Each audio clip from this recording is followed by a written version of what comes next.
અમદાવાદમાં રાહુલ ઠાકોર નામના નકલી ભુવાનો પર્દાફાશ થતા જાહેરમાં વાળ કાપી નાખ્યા. વિડીયો થયો વાયરલ.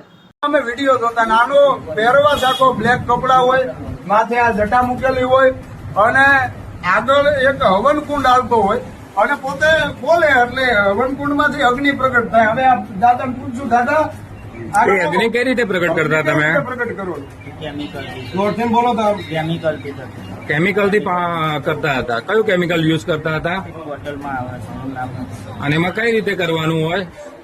મૂકીએ પછી પવનથી અગ્નિ પ્રગટ થાય. પ્રગટે. તો આવું ખોટું કરી ના શકો તમે. આ જટા છે ને ખોટી છે. અચ્છા, ખોટી આ બધી છે ને આ બધી હા, ક્યાં કરાવડાવી હતી? આ બધી ખોટી રાજાની કરાવેલી ભાઈ. આ નકલી જટા આ ક્યાં નખાઈ હતી? હા, નેમકો જોડે અચ્છા. કેટલાની નખાઈ હતી? 10,000. 10,000 રૂપિયાની. ભાઈ 10,000 રૂપિયામાં અઘોરીની જટા મળે છે. અને જો તમારે નખાવી હોય તો આ ભાઈનો સંપર્ક કરજો.